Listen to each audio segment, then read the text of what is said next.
Okay, Nancy and Julius lesson. So any questions you want to start off with, or you want to get tucked into the video first? Well,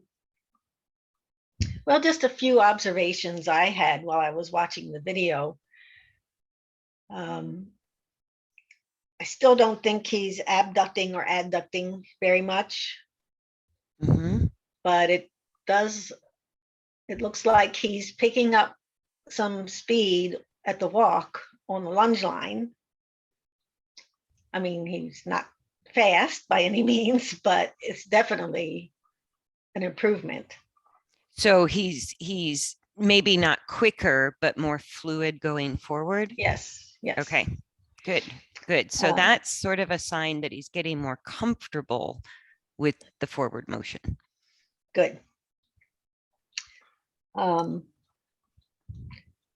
And I think I need to be more, I have to ask him to bend more, because he's not really giving me a true release of the neck. Okay. This is what I saw when I would watch the video. And that's true. Every horse, it's kind of a specific, you can think of it as a specific degree of bend based on sort of either the level of energy or the tendency to put their back down. So it's sometimes more, sometimes less. And that can be within 5 minutes, or that could be ride to ride to ride. Yeah. Okay. So you see more forward energy slowly coming through, at least more fluidity within the forward.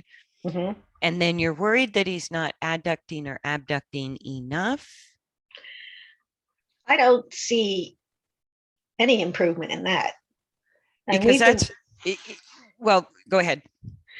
We've been working on figure eights on a circle for about a month now, I guess.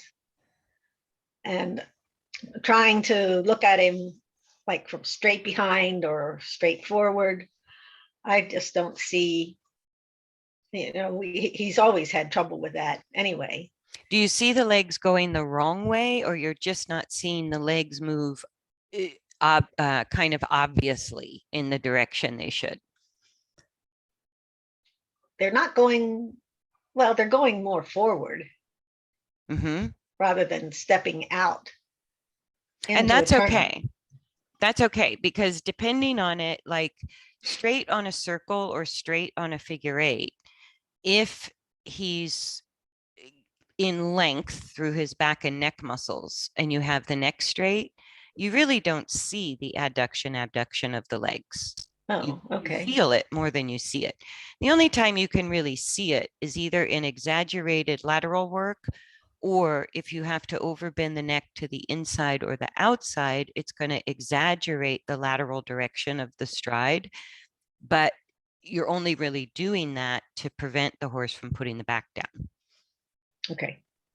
So if the neck is long and the back muscles have sort of lengthened, and even if they've fallen into long and low, or if they're in good balance, the adduction and abduction of the leg should be very subtle. It shouldn't be. That must be what it is then. It's okay. No, I couldn't see it. Okay. So let's look at, here we go. Can you see the video? We used the lunge line first, but for some reason when the videos were put together, this one came out first. So it was actually the lunging video, the warm-up, that I did first. Are they all connected, or because I only got this one link? Really? So are all the videos connected into one? Oh, darn. They were. Okay, then it may, I haven't played it yet. So let me just play it and we'll look Okay. at what comes up. Ah, there's the arrow. Do you see the arrow? Yes. I think that's the other, that's the. Oh, okay, yes. There There's it is. Okay, lunging and then walking. Okay, right. great. Let me go to full screen. So you want to look at the lunging first? Yes. Okay.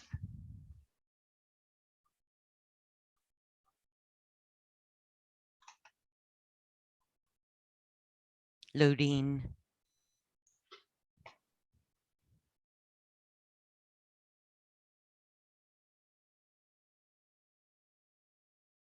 Okay, there we go.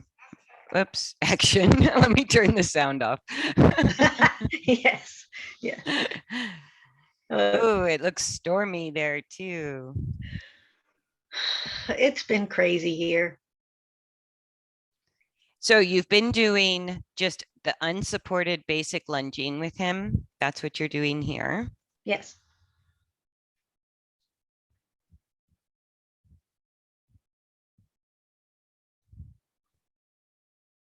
Yeah. So, I mean, I have not seen Julius in a while. And right off the bat, I think he looks better in the walk and the trot. Yeah, that's what I thought. And then are you asking for canter? Yes. Looks like, okay. Yeah, better in the canter. And the canter work will probably help him a lot. So what's your strategy here? You're obviously starting off with canter. And how long do you do that? And then, or what do you look for to come out of canter? I want him to look, I thought he looked pretty good Mm-hmm. that this on this one. If he, as long as he's looking good, I'll ask for 3 or 4 transitions at one, in one, at a time. Great. And then we settle back into a walk. I generally try to put him back up to a trot pretty quickly. Mm-hmm. And then, oh yes, we're turning around. Okay. This was a shortened session right here. No, but that was good. So let me back it up just a little before we look at the other direction. And I really like all 3 gaits. I see improvement. Excellent. Yeah, he's able to hold the canter better. He looks like he's less on his forehand in all 3 speeds. And even the canter, he's not resorting back to that really super high-headed extension that he always did in canter. Yes. Where he couldn't maintain the canter because he was just so upside down. So that's a huge improvement. His downward transitions are good. His upward transitions are good. And in the trot, I agree with you that he's showing a little bit of ease in the walk and the trot. It's not a lot faster than what he used to do. No. But what's different is it has some energy to it. Even though it's slow, it's not lethargic like it was before, where it looked laborious to sort of hold the walk and hold the trot. Yes. Okay, so let's look at the other direction.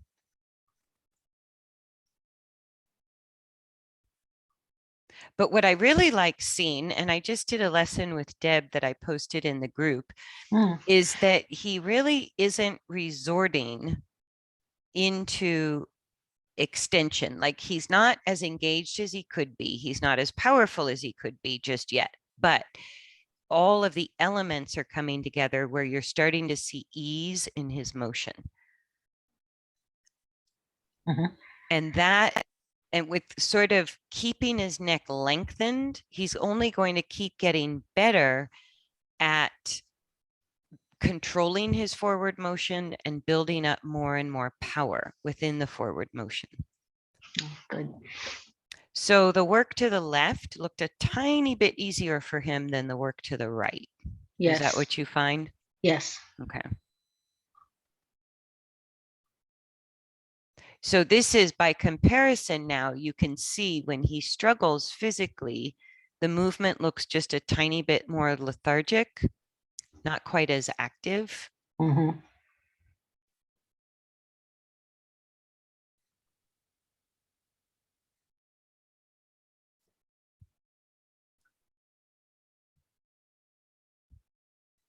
But I think both directions much better than the last time I saw him. Good. Excellent.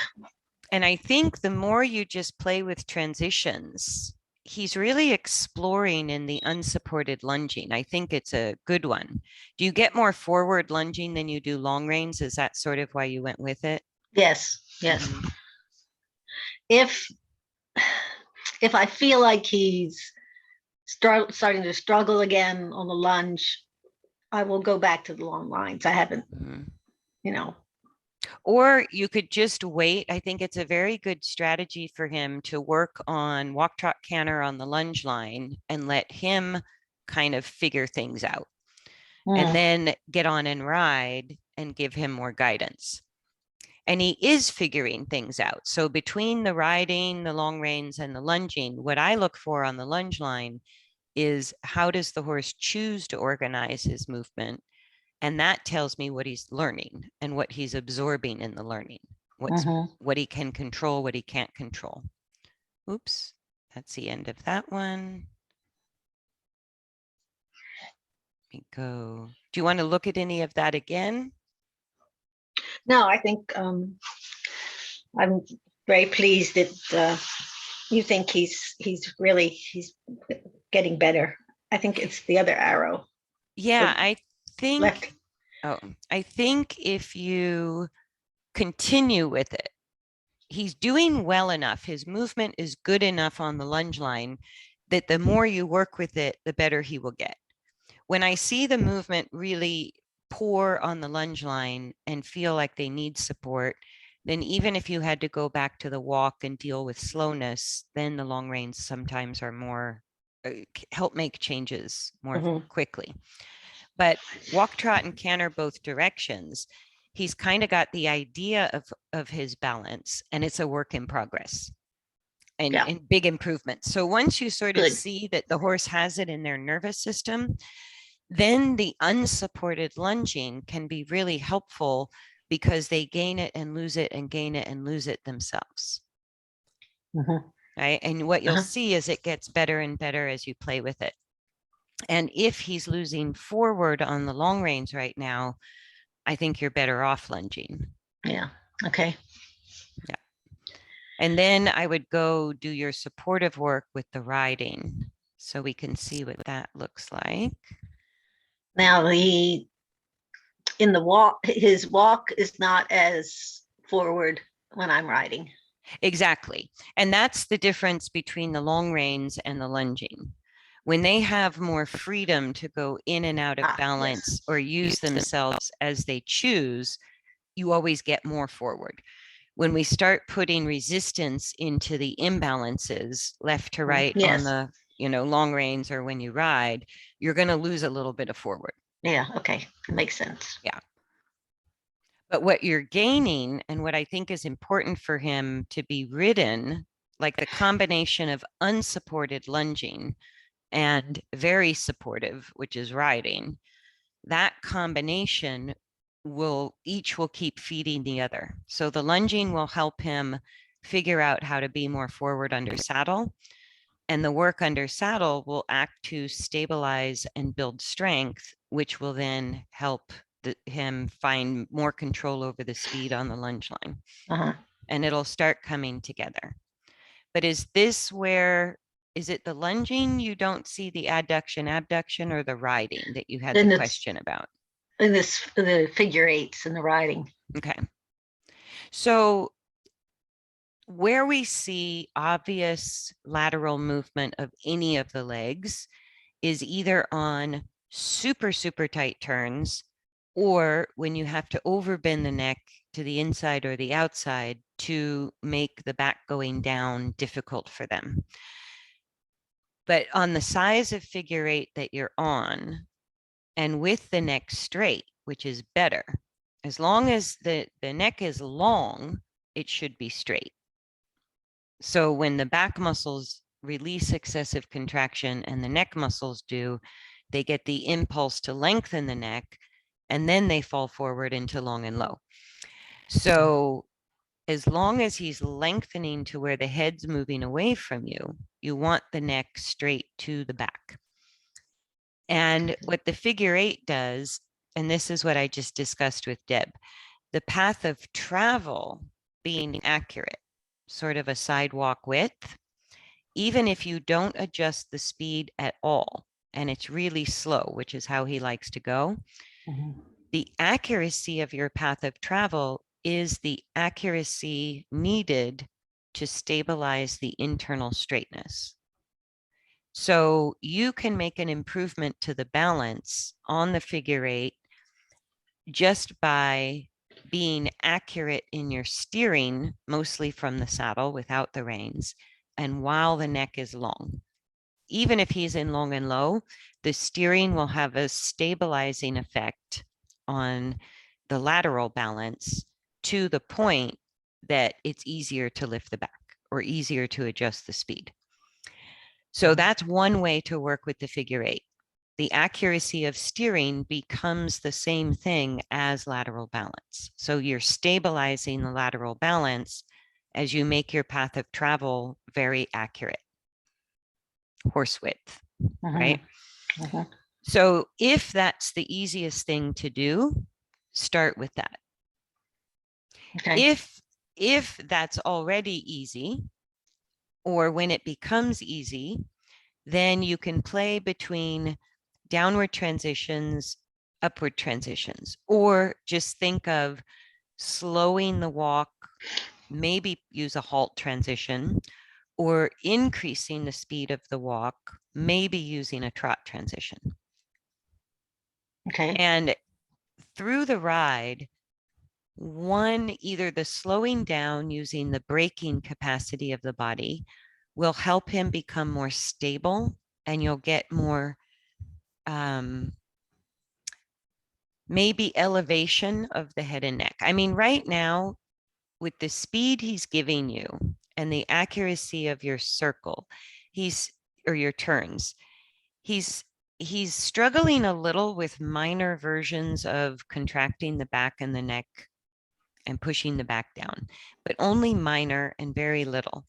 So you really don't even need to bend the neck to discourage it, because as you continue, he comes out of it and lengthens the neck again. Right? Okay. But it seems like the steering is keeping him in the best balance possible for now. The way you would know that you need to play with either slowing the walk or going to halt, or play with increasing the speed of the walk, possibly going to trot, would be when this is no longer working. When he starts to really fall into long and low, that's when you're going to need the speed adjustments. Okay. Does that make sense? Yes. Right now, like right there, he just drops his back a little, contracts the neck a little, but without bending his neck at all, within a few strides, he comes back out of it. But when he lengthens the neck, he's not falling forward into long and low. So that's your best case scenario. Does that make sense? That is the best case scenario, Uh-huh. you said? Yeah. Oh, okay. Because if he falls with the head well below the withers, then making a speed adjustment should elevate the head and neck back up to long and level. Okay. Okay. Right. But if he's not falling into a deep long and low, and he's still using moments of extension, then the speed he's offering is probably the most appropriate speed for now. Does that make sense? Yes. And what he's sort of showing with the use of his body is he's looking for his balance. He likes his balance. He's getting better organized, but he's not stable there. That's why he resorts back to a little version of extension. Yeah.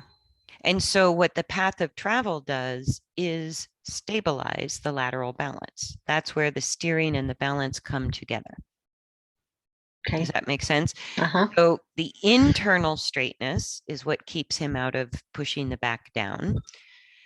But the path of travel is helping you refine that because he's not stable there, even though he can find it. Right. Okay. Okay. Mhm. So if you started to play with speed, he might lose what you've got. Yeah. He might not. So you could, like, when you're riding him in this video, how much leg are you using just to keep him going? A little, a lot, none? I'd say not a whole lot. I'd say a medium amount. Okay. Okay, so if you're still kind of using leg just to say don't stop, Yes. when you get this walk, even if the walk is this slow and doesn't really speed up, what you were asking about on the lunge line, which is the fluidness of the forward motion, even before they can increase speed, I don't see that yet under saddle. I see it Mhm. on the lunge line, but under saddle, he looks like he's kind of got one foot on the brake. Yes. Yes. Okay, so that's him telling you, I don't feel stable here, even at this slow speed. So in my mind, I go, okay, let me work on the accuracy of steering, which is directly related to the internal alignment and rotation use of the spine, or internal straightness. And so what will happen is, as your path of travel becomes more and more accurate, he'll get that fluid feeling under saddle, and you will use less leg. You might not get more speed, but you're not going to have to keep your legs on to say don't stop. Okay. Does that make sense? Yes. So once he can maintain any speed of the walk forward without resistance from your legs, that's going to be the first sign that he feels more stable in the better balance. Okay. Okay. Mhm. And what you can play with the steering is you can try bigger figures of 8, smaller figures of 8, and see if one of those two elements, so you can alter the path of travel to see, does he stay more out of extension if I make a tighter figure of 8, or does he stay more out of extension, even fall into long and low, if I make a bigger figure of 8? You can also change your path of travel from sort of 2 equal circles making a figure 8 into what I call 2 ice cream cones touching tips, which would be a straight diagonal line and then a half a circle to the left, and then a straight diagonal line and a half a circle to the right. Okay. So by altering the path of travel, straight lines encourage more forward, and tight turns encourage more braking. Right? So if he's really seeking stability, even though he's going slow, you might feel more stability and more balance on 2 small circles. If he loses forward, and you're having to use a lot of leg, or he's going back into tightening the neck, lifting the head, you can try the figure 8 with 2 straight diagonal lines, where you can build up the forward on the diagonal line and then balance the braking on the 2 half circles. Right? Or you can just try, this is a good size figure 8 where he's going in and out of what you want, and he's mostly maintaining forward. So you could try making it a little bit bigger and see if that helps, or a little bit smaller and see if that helps. Okay. Right? But that's how you play with path of travel, because The turns, a straight turn, a straight circle, is going to encourage more deceleration, more braking, more stabilizing, deeper placement of the hind legs. A straighter line is going to encourage more pushing and more forward. And you never know which one is going to be more helpful. Like you look at him and you think, well, obviously he needs more pushing. And you go, okay, it's not entirely wrong. That's what you're working on the lunge line. But you also know he's trotted and cantered plenty and it never made him more forward. Changing his balance made him more forward. Right? Yeah. So right. just pushing a horse that's struggling with their balance, just pushing them forward doesn't give you forward. Yeah. Right. So even though he's very slow, and yes, it is true, eventually he needs to be more comfortable and stronger with the pushing force. That might not be the direct way, might not be the best way to get there.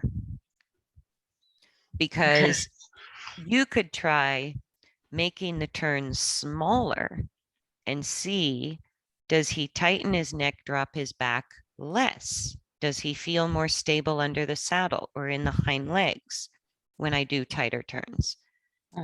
Right? If you have to push for every stride, then he should be able to maintain forward with little use of the leg. So that's the other thing you're sort of looking at. Like, okay, I get a lot more stability, but now I'm having to work really hard just to keep him forward.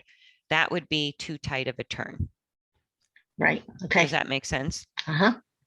So finding the sweet spot is a little bit of a moving target, because if you're being effective, he might need something different in the next ride.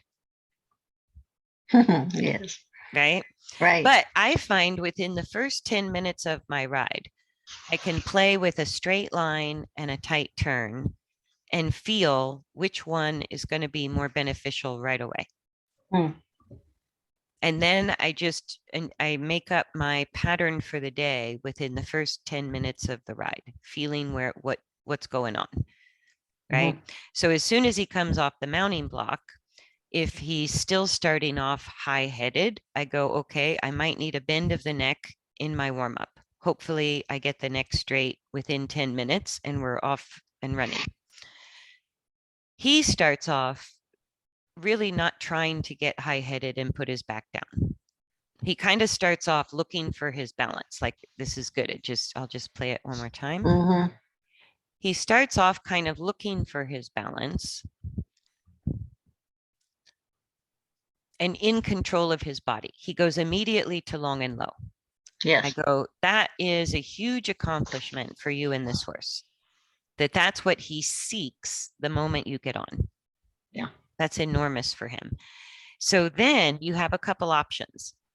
What you want to do is encourage the long and low by maybe not taking the reins, but begin turning to see if the turn helps him elevate his head and neck. That would tell you right away, increasing the braking helps him balance without your hands in his mouth. That means he's using his back, right? Okay. So the way he started here is the way I would do my first initial straight lines and turns. Oops, let me go back. Because it looks like once you pick up the reins, he has a little bit of a reaction to the rein contact that you could start your ride without. So there on a loose rein, he's immediately in long and low. Yeah. So the question I ask a horse when they're in long and low on a loose rein, before I pick up the reins, I want to see if I give more leg, does that elevate you out of long and low, or does it put you into extension? So you could start, say, on a straight line, adding a lot of leg to increase the speed. That's one way to get him out of long and low before you ever touch the reins. The other way to get him out of long and low without touching the reins is put him on a turn and let him slow down. So take your legs off and put him on a turn. Does that get him out of long and low before you touch the reins. Right? Okay. So if one does and the other doesn't, that tells you what type of pattern you need to work on. So Okay. if adding leg on a straight line elevates the head and neck without putting him back into extension, and again, before you touch the reins is the important part. Yeah. Right? Okay. Because the Yeah. elevation of the head and neck is giving you the reflection of what he's doing with his back and hindquarters. So if adding more forward and going on a straight line keeps the neck long, but elevates it out of long and low, then you want to incorporate straight lines and ask for speed as part of that ride. Okay. Right? If it puts him back in extension, you go immediately. Nope, not going there just yet. Okay. So then you go, okay, my other pendulum swing for balance is braking or stabilizing or controlling the forward motion. And that's going to happen on a turn with your legs off. So obviously you don't need the reins to slow this horse down. No. Right? All you need to Right. do is turn and take your legs off and he slows down. So you Yes. go, okay. So if I turn and take my legs off and he's still in long and low on the buckle, does the turn elevate the head and neck? And if the answer is yes, you could go on a figure eight and say, is it better or easier to the right? Is it better or easier to the left? Or is it kind of the same direction-wise? Right? So if he's resorting to extension more on the right turns, that tells you where he's struggling. If he's resorting to extension more on the left turns, that tells you where he's struggling. If he's equal with all of those things, then I would say the figure eight you chose, that size is pretty good. You could stay on the figure eight, give leg when he falls into long and low, and stay on the turn. Right? But that's only if all the factors that you're checking out are all kind of equal. Okay. Does that make sense? Yes. But it looks to me like you would have a better conversation with him if you left him like right when he comes off the mounting block. Let me go back to that. You're just getting situated and he goes, oh, I'm just going to fall in long and low, but he's still moving. Yes. Right? Yes. Yes. So I would turn that moment where you give it about 10 seconds before you pick up the reins. I would turn that into 10 minutes. Okay. Okay. So I would use his desire to be in long and low as a home base so that you get very accurate feedback without any rein interference. Does more pushing or a straight path of travel help you get out of long and low? Does a turn and letting you slow down help you out of long and low? And that's how you ask a better question. And every ride being different, that first 10 minutes is where I'm trying to figure out for that ride, what's my pattern? What's my strategy? And it may change during the ride, but the first 10 minutes, the way the horse starts off and the first few responses before they're warmed up tells you how to warm them up. Okay.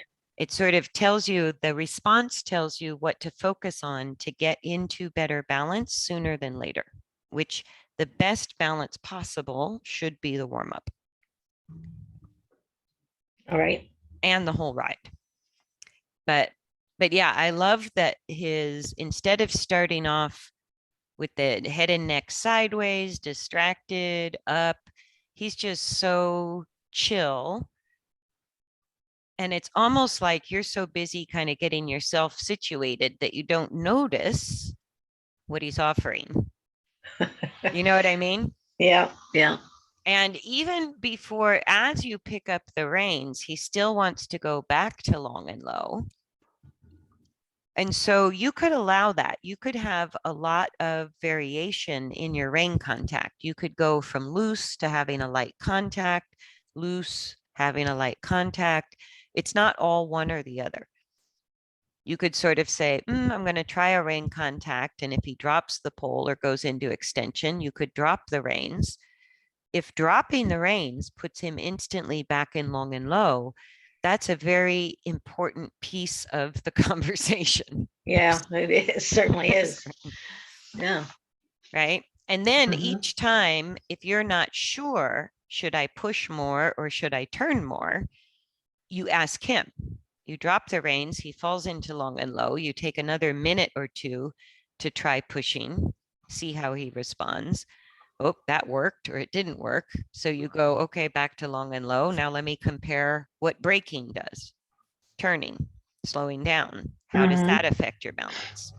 And so any moment like during the ride, you can take a brief intermission and sort of ask him that question because it might change. But that's what I mean when I go, not like, you know him well enough that you're on a good track and you know what's working and it is working. I see huge improvements for both of you. But by taking that, turning that 10 seconds into 10 minutes, you might be able to adapt faster as his body changes and get better results because you're going to work with asking him a question, see how he responds, follow that track for a little bit. If the balance keeps getting better and better and better and the stability is increased or the forward is naturally increased or offered, then you go, okay, this was the right choice. I'm just going to stay here for the whole ride. If your pattern starts to get worse, then you go, okay, let me go back to just dropping the reins long and low and ask him the question again. Does that make sense? Yes. Yes, it does. And what's exciting is his desire to fall into long and low coming off the mounting block. For a horse that struggles, has struggled his whole life with being high-headed, dropped in the back, disengaged in the hindquarter, that is such a huge starting point, step in the right direction. His desire to be there, his choice to be there, tells you he feels better not being in his old habit that was so strong and so dominant. Yeah. That's huge. So think of long and low on a loose rein is just your recalibration posture or your starting posture to say, hey, what do we need to work on to maybe move towards more engagement, more lift of the back, more consistent rein contact, better balance. And he'll tell you it'll be related to either stabilizing, which is your path of travel, or increasing braking, slowing down, turning, or increasing pushing, adding leg, getting more forward. It's one of those three things. And at certain points, when his balance improves, he may need 5 minutes or he may need a full hour's ride, just focused on the path of travel, which is what you're doing now, because he's giving you the best he can right now. And as soon as the body changes, once they find stability internally, they never stay in balance. He will fall back into long and low. And that's why you don't want to get too fixed on the reins. You need that feedback because every time he falls back into long and low, you're not sure right now, does he need to slow down or do I need to give more leg? Does he need more stability? So by loosening the reins, letting him fall into long and low, and then testing, does steering elevate your head and neck? Does increasing speed elevate your head and neck? Does decreasing speed elevate your head and neck? Then you have a much better feel or idea of where he needs the support. Okay.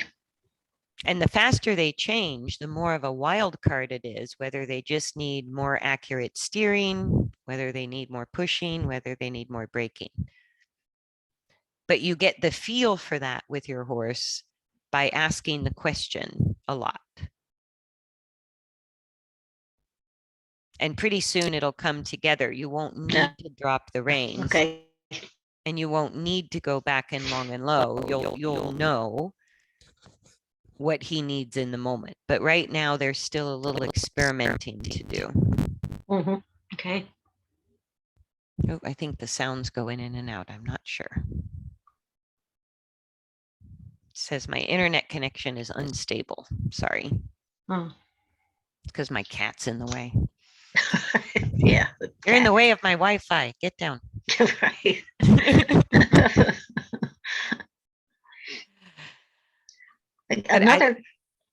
Another question I had was, there's a hump in the middle of this arena going down the center toward that little barn. So, and he notices it. It's very obvious when he's approaching it and coming down from it. Yeah. So that just tells you that that's related to what I mean by stability, that this posture, this balance for him is very precarious. Because every arena should have it's called a crown, where they put the arena a little high in the middle so it drains to the outside. Yeah. And when their balance or stability with the new balance is precarious, you really feel how much they struggle to either go up it or down it. Yeah. Yeah. So that might lead me to think, which is kind of what I'm guessing from watching the video, that you might need still a fair bit of time not playing with the speed too much, letting him pick his speed as long as your legs are not overworking. And just see if playing with changing the shape of your figure eight helps him elevate his head and neck. Yeah. Does that make sense? Uh-huh. So Okay. just altering your path of travel could be enough to elevate his head and neck out of long and low. And that's part of what you're experimenting with in the first 10 minutes. Maybe if I add speed, he goes back to extension. If I don't add speed, or if I ask him to slow down, maybe he goes back into extension. So in that case, if he gives you the response of high-headedness and dropping the back, whether you slow him down or speed him up, then the only thing left to do is play with the path of travel. Yeah.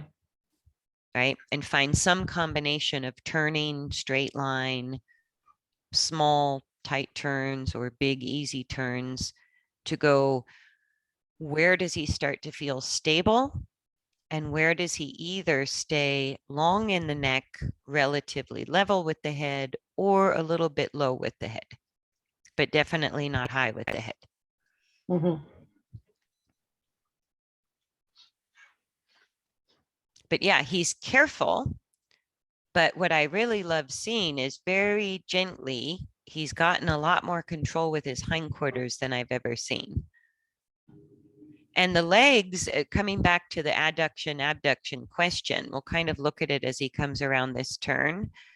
But every turn, his legs are not going the wrong way, which means the legs are going the right way, even if you can't see it. Yeah. Okay. So what you're calling a forward stride. So here, the right front is not going towards the midline, it's going straighter forward. The Yes. left front is not crossing the midline, it's going straighter forward. Yes.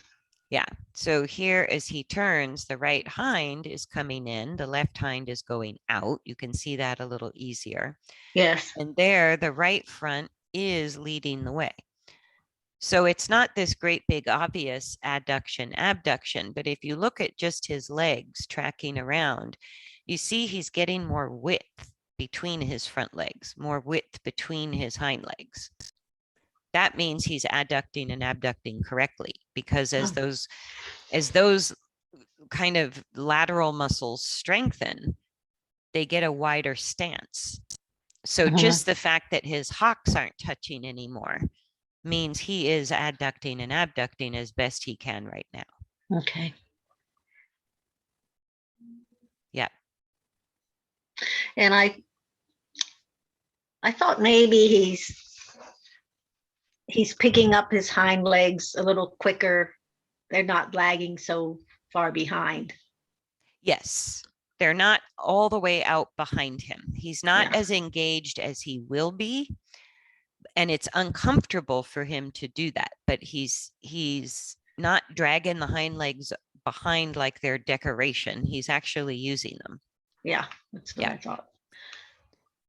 Yeah, and all of that, like for him, lifting the back, getting him engaged has to be done very gently, a little bit at a time. And that's where you have to be creative. If playing with the speed only puts him back into his old problem, then you have a lot of options to play with the path of travel, which are going to encourage breaking or pushing, but you don't have to do that through your aids where he might get reactive. Does that make sense? Yes.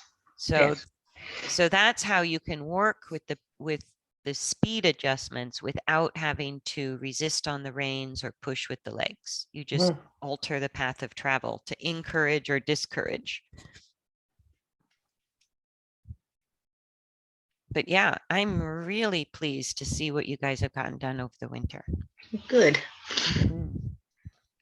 And how does it feel? It's feeling so much more consistent now.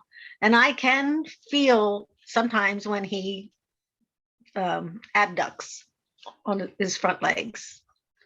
I can feel that. You can feel it widening. Yes. Yes. But it doesn't, it's not every step of a turn, but and you'll get it happens. Yes, and you'll get that more and more. Whenever they push the back down and put the head up, everything tightens inward as well as downward. Yeah. So you're kind of reversing that whole direction of force, not only into upward, but outward. And that's a lot of muscles to affect and change the tone, right? And the strength. So, but you're definitely on the right track. And he's really, even in this video, you have more steps of better than you have worse, which is also huge. Even though it's slow. And if you're feeling him become smoother to ride and more stable, if you're working less and he's holding more, that's also one of the early signs that you're working correctly and you're on the right track. Yeah. I even think he's holding it when we go out on the trails. We don't go out too often, but I look down at his withers. And if I can see the withers going back and forth, moving back and forth from side to side, I know that's not good. But it seems that lately he's been able to hold the withers pretty steady. Great. On the trail. Great. Excellent. Because it really is the same work no matter where you go. And what you'll have on the trails is more stimulation, which, if you're clever about how you ride him, means you don't have to work to get forward. Yeah. So if he's more forward on the trail, you can work with that. If he's more forward but going into extension, there's no reason you can't sort of bend the neck on the trail. It's no big deal. Yes, yes. Right? I agree, right. And so then he has to figure out how to increase the speed without pushing his back down. And that might be how you use the trails, is to say, he naturally is more forward on the trails. He wants to go fast, but I just have to tell him, you can go fast. I'm not going to fight speed, but you don't get to do it with your head stuck in the air and your back down. Find another way. Yeah. Okay. Good. All right. Very good check-in, though. I think I'm excited. It's been so long coming, as you know.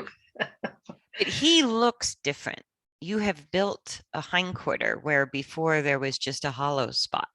And it's like his hindquarter now looks round rather than sort of peaks and valleys with sharp points and hollow Mhm. spots. Do you know what I mean? Mhm. So just building up all that muscle support is no small job, just like us going to the gym. It's not going to happen overnight. Yeah. But looking at his body development in this video, he's much rounder than I've ever seen him. And he looks much more proportional from his front end development to his hind end development. He doesn't look like he's a bigger horse at the front end and a smaller horse at the hind end. Yeah. And he doesn't have much of a, I mean, it's still there, the hay belly.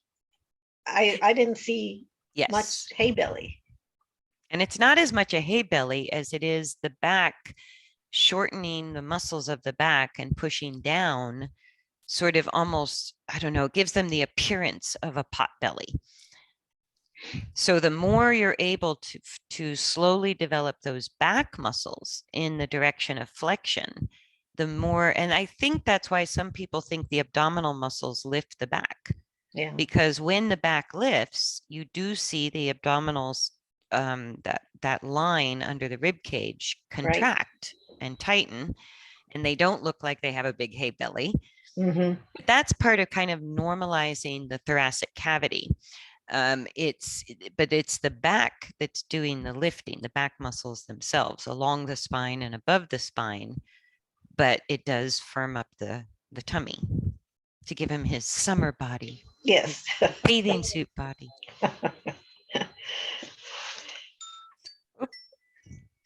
Sorry, forgot to put my phone on Yeah, airplane mode. mine was ringing Yes. just a little bit ago.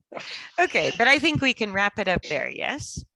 Yes. Mhm. Okay. That's good. Excellent. Let me stop the record.